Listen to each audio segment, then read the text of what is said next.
Hi dears, welcome back. നമ്മുടെ പുതിയൊരു വീഡിയോയിലേക്ക് എല്ലാ കൂട്ടുകാർക്കും സ്വാഗതം. ഡെയിലി ലൈഫിൽ നമുക്ക് എല്ലാവർക്കും തന്നെ യൂസ്ഫുൾ ആകുന്ന കുറച്ച് നല്ല നല്ല ടിപ്സ് ആൻഡ് ട്രിക്സ് ഒക്കെ കളക്ട് ചെയ്തിട്ടാണ് ഇന്ന് ഞാൻ വന്നിട്ടുള്ളത്. അപ്പോൾ സമയം ഒട്ടും തന്നെ കളയാൻ നമുക്ക് വീഡിയോയിലേക്ക് പോകാം. സൂപ്പർ മാർക്കറ്റിലും കടകളിലൊക്കെ പോയി തേങ്ങ വാങ്ങുന്നവരാണോ നിങ്ങൾ? എങ്കിൽ ഉറപ്പായിട്ടും ഈ വീഡിയോ ഒന്ന് കണ്ടു നോക്കൂ. കടയിൽ നിന്നും തേങ്ങയൊക്കെ വാങ്ങുമ്പോൾ നല്ല തേങ്ങ ഏതാണ്, കേടായ തേങ്ങ ഏതാണ് എന്നൊന്നും അറിയാതെ പലപ്പോഴും നമ്മൾ പറ്റിക്കപ്പെടാറില്ലേ? ഈ ഒരു സൂത്രം അറിഞ്ഞിരുന്നാൽ ഇനി ആർക്ക് വേണേലും, അതായത് കുട്ടികൾക്ക് പോലും കടയിൽ നിന്നും നല്ല വിളഞ്ഞ തേങ്ങ നോക്കി, കേടാവാത്ത തേങ്ങ നോക്കി സെലക്ട് ചെയ്ത് എടുക്കാൻ സാധിക്കും. നല്ല മൂത്ത വിളഞ്ഞ തേങ്ങയും മൂപ്പാവാത്ത കരിക്ക് തേങ്ങയും തമ്മിലുള്ള വ്യത്യാസം എന്തൊക്കെയാണെന്ന് നമുക്കൊന്ന് നോക്കിയാലോ? ഇതിനായിട്ട് ഞാനിവിടെ 2 തേങ്ങ എടുത്തിട്ടുണ്ട്. ഒരെണ്ണം നല്ല വിളഞ്ഞ് മൂത്ത തേങ്ങയാണ്, മറ്റൊന്ന് കരിക്കാണ്. ഒറ്റ നോട്ടത്തിൽ ഈ തേങ്ങകൾക്ക് വലിയ വ്യത്യാസമൊന്നും തോന്നില്ല. പക്ഷേ ഇതൊന്ന് ശ്രദ്ധിച്ച് നോക്കിയാൽ ഇതിൻ്റെ വ്യത്യാസം നമുക്കറിയാൻ സാധിക്കും. ആദ്യം തന്നെ നമുക്ക് ഈ തേങ്ങകളുടെ കളറൊന്ന് നോക്കിയാലോ? നല്ല വിളഞ്ഞ് മൂത്ത തേങ്ങയുടെ കളർ കണ്ടോ? ഒരു ഡാർക്കിഷ് ബ്രൗൺ കളറാണ്. അതുപോലെ തന്നെ അതിൻ്റെ കണ്ണുകൾക്ക് നല്ല ഇരുണ്ട കറുത്ത നിറമാണ്.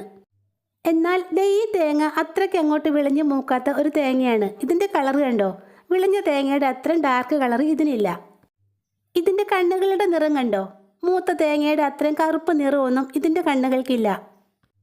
അപ്പോൾ കളർ നോക്കി തേങ്ങ സെലക്ട് ചെയ്യുമ്പോൾ നല്ല ഡാർക്ക് ബ്രൗൺ നിറത്തിലുള്ള ഇരുണ്ട കണ്ണുകളോടുകൂടി തേങ്ങയാണ് നല്ല തേങ്ങ എന്ന് വേണമെങ്കിൽ പറയാം.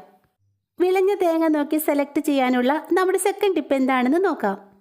നമ്മൾ എടുക്കുന്ന തേങ്ങയുടെ കണ്ണുകൾ ശ്രദ്ധിച്ച് നോക്കിയാൽ വിളഞ്ഞ തേങ്ങ ഏതാണ്, വിളയാത്ത തേങ്ങ ഏതാണെന്ന് മനസ്സിലാക്കാൻ സാധിക്കും. ഇത് നല്ല വിളഞ്ഞ തേങ്ങയാണ്. ഇതിൻ്റെ കണ്ണുകൾ കണ്ടോ?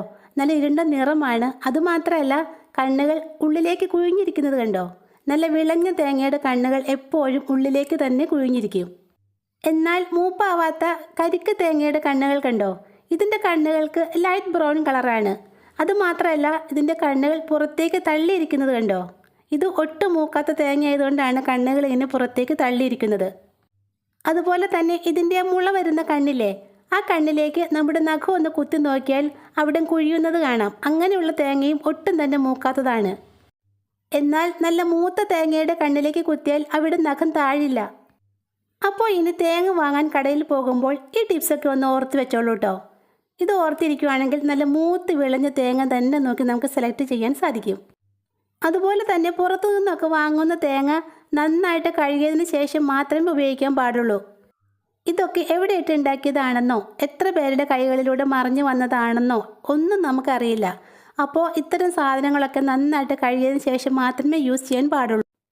നമ്മൾ തേങ്ങ ചുരുണ്ടുന്ന സമയത്ത് അതിൻ്റെ പുറത്ത് പറ്റിപ്പിടിച്ചിരിക്കുന്ന പൊടിയൊക്കെ തേങ്ങയോടൊപ്പം തന്നെ പാത്രത്തിലേക്ക് വീഴാറില്ലേ?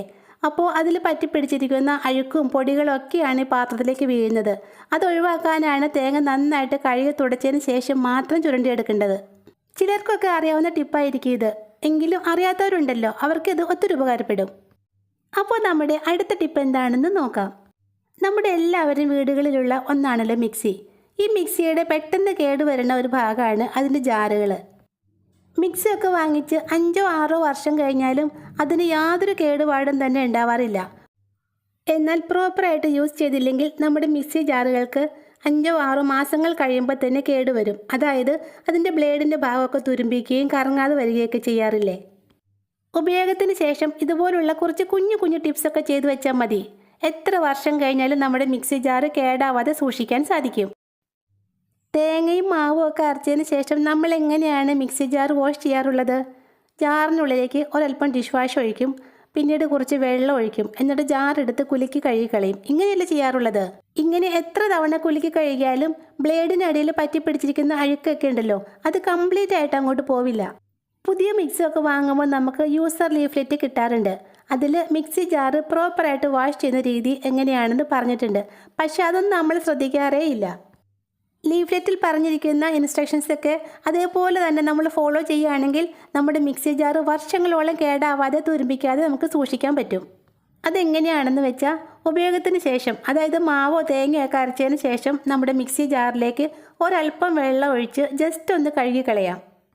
ഇനി ഇതിലേക്ക് ഏതെങ്കിലും ഒരു ഡിഷ് വാഷ് 1-2 തുള്ളി ഒഴിച്ചതിന് ശേഷം ബ്ലേഡ് മുങ്ങിക്കിടക്കാൻ പാകത്തിന് വെള്ളം ഒഴിച്ചു കൊടുക്കാം. വെള്ളം ഒഴിച്ചതിന് ശേഷം മിക്സി ജാർ അടച്ച് മിക്സിയിലേക്ക് വെച്ച് വെറും 1 മിനിറ്റ് ഒന്ന് ബ്ലെൻഡ് ചെയ്തെടുത്താൽ മതി. ഇത് ഞാനിവിടെ മിക്സി ജാറിലേക്ക് ഡിഷ് വാഷും വെള്ളവും ഒഴിച്ച് വെറും 1 മിനിറ്റ് ഒന്ന് ബ്ലെൻഡ് ചെയ്തെടുത്തിട്ടുണ്ട്. ഇനി ഇതൊന്ന് കഴുകിക്കൊണ്ടുവരാം. കണ്ടോ, നമ്മുടെ ജാറിനകത്ത് അഴുക്കെല്ലാം പോയി നല്ല പളപളാന്ന് വെട്ടിത്തിളങ്ങുന്നത്. അതുമാത്രമല്ല, ബ്ലേഡിനരികിൽ പറ്റിപ്പിടിച്ചിരുന്ന അഴുക്കെല്ലാം പോയി. മിക്സി ജാർ ഇങ്ങനെ പ്രോപ്പറായിട്ട് കഴുകിയില്ലെങ്കിൽ നമുക്ക് കഴുകാൻ പറ്റാത്ത ഭാഗമാണ് ബ്ലേഡിൻ്റെ അരികും അതുപോലെ അടിഭാഗവും ഒക്കെ. അവിടെയൊക്കെ നമ്മൾ അരയ്ക്കുന്ന ഫുഡ് വേസ്റ്റൊക്കെ പറ്റിപ്പിടിച്ചിരുന്ന് അവിടെ പുഴുക്കളുണ്ടാകും. ഇതിലൊക്കെ ഇട്ട് വീണ്ടും വീണ്ടും നമ്മൾ അരച്ചെടുക്കുമ്പോൾ അത് നമ്മുടെ ഹെൽത്തിനെ തന്നെ ബാധിക്കും. കുട്ടികൾക്കൊക്കെ ആണെങ്കിൽ പെട്ടെന്ന് തന്നെ വയറിളക്കവും ഛർദിയൊക്കെ വരാനുള്ള കാരണമാകും. അതുകൊണ്ട് ഇനി മിക്സി ജാർ ഉപയോഗിച്ചതിന് ശേഷം ഇതുപോലെ സോപ്പും വെള്ളവും ഒക്കെ ഒഴിച്ച് നന്നായിട്ട് ക്ലീൻ ചെയ്യാൻ മറക്കല്ലേ. മിക്സി ജാറ് പെട്ടെന്ന് തുരുമ്പ് പിടിക്കാനും കേടായി പോകാനുമുള്ള ഒരു പ്രധാന കാരണമാണ് ഇനി പറയുന്നത്. കഴുകിയെടുത്ത മിക്സി ജാറ് നമ്മൾ എങ്ങനെയാണ് വെക്കുന്നത്, അത് വളരെ പ്രധാനപ്പെട്ട ഒരു കാര്യം തന്നെയാണ് കേട്ടോ. ജാറൊക്കെ കഴുകിയെടുത്തതിന് ശേഷം അടുപ്പൊക്കെ ഇട്ട് ഒന്നുകിൽ ഇതുപോലെ തന്നെ അടച്ചങ്ങ് വെക്കും, അല്ലെങ്കിൽ അത് കമിഴ്ത്തി വെക്കും. ഇങ്ങനെയൊക്കെയാണ് നമ്മൾ മിക്കവരും ചെയ്യുന്നത്. പക്ഷെ ഇങ്ങനെ ഒരിക്കലും ചെയ്യരുത്. കഴുകിയെടുത്ത ജാറ് അടുപ്പൊക്കെ ഇട്ട് അടച്ച് ഇങ്ങനെ നേരെ വെക്കുമ്പോൾ അതിൽ നിന്ന് ഊറി വരുന്ന വെള്ളം കിടക്കുന്നത് എവിടെയാണ്? നമ്മുടെ ബ്ലേഡിനോട് ചേർന്ന്. അങ്ങനെ ആ വെള്ളം കിടന്ന് അവിടെ തുരുമ്പ് പിടിക്കാനുള്ള ചാൻസ് ഉണ്ട്.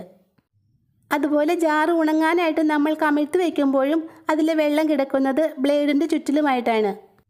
ഇങ്ങനെ ബ്ലേഡിൻ്റെ ഭാഗത്ത് എപ്പോഴും നനവുണ്ടാകുമ്പോഴാണ് ബ്ലേഡും അതിൻ്റെ ഫിറ്റിങ്സും ഒക്കെ തുരുമ്പെടുത്ത് നശിച്ചു പോകുന്നത്. ഇതൊഴിവാക്കാനായിട്ട് ഈ ഒരു കുഞ്ഞു ടിപ്പ് ചെയ്താൽ മതി. ജാറൊക്കെ നല്ല പ്രോപ്പറായിട്ട് കഴുകിയതിന് ശേഷം ഇതുപോലെ ഒന്ന് ചരിച്ച് വെച്ച് കൊടുത്താൽ മതി. അതിലുള്ള വെള്ളം ഇങ്ങനെ ഊറി അറ്റത്ത് വന്ന് കിടന്നോളും. ഇങ്ങനെ ചരിച്ച് വയ്ക്കുമ്പോൾ ബ്ലേഡിൻ്റെ ഭാഗത്ത് ഒട്ടും തന്നെ നനവുണ്ടാവില്ല. അങ്ങനെ നമ്മുടെ മിക്സി ജാറ് വർഷങ്ങളോളം കേടാവാതെ തുരുമ്പിക്കാതെ നമുക്ക് യൂസ് ചെയ്യാൻ സാധിക്കും. കുറേയേറെ നാളൊക്കെ ഉപയോഗിച്ച് കഴിയുമ്പോൾ ജാറിൻ്റെ അടപ്പിലുള്ള ആ റബ്ബറിൻ്റെ ഭാഗമില്ലേ, അതിൻ്റെ ഗ്യാസ്കറ്റ്, അത് പൊട്ടിപ്പോവുകയോ പൊടിഞ്ഞു പോവുകയൊക്കെ ചെയ്യാറില്ലേ. അങ്ങനെ അടപ്പിന് ഗ്യാസ്കറ്റ് ഇല്ലാതെ നമ്മൾ എന്തെങ്കിലും സാധനമൊക്കെ ജാറിൽ വെച്ച് അരയ്ക്കുമ്പോൾ അത് ചിതറിത്തെറിക്കുകയും മിക്സിയിലേക്ക് ഒഴുകി വീഴുകയൊക്കെ ചെയ്യും. അതൊഴിവാക്കാനായിട്ട് ഇതുപോലെ കുറച്ച് റബ്ബർ ബാൻഡ് എടുത്ത് മിക്സി ജാറിൻ്റെ അടപ്പിലേക്ക് ഒന്ന് ഇട്ട് കൊടുത്താൽ മതി. ഇങ്ങനെ റബ്ബർ ബാൻഡ് ഇട്ടതിന് ശേഷം നമുക്കൊന്ന് അരച്ച് നോക്കാം. കണ്ടോ, ഞാനിവിടെ തേങ്ങ അരച്ചെടുത്തിട്ടുണ്ട്. ഒട്ടും തന്നെ ചിതറിത്തെറിക്കുകയോ ഒലിച്ചിറങ്ങുകയോ ചെയ്തിട്ടില്ല. അപ്പോൾ ഇന്നത്തെ വീഡിയോ ഇത്രയേ ഉള്ളൂ. വീഡിയോ നിങ്ങൾക്ക് ഇഷ്ടപ്പെട്ടാൽ ലൈക്ക് ചെയ്യുക, സബ്സ്ക്രൈബ് ചെയ്യുക. ഇൻഷാ അല്ലാഹ് നെക്സ്റ്റ് വീഡിയോയുമായി വരുന്നവരെ താങ്ക്സ് ഫോർ വാച്ചിങ് ഡിയേഴ്സ്.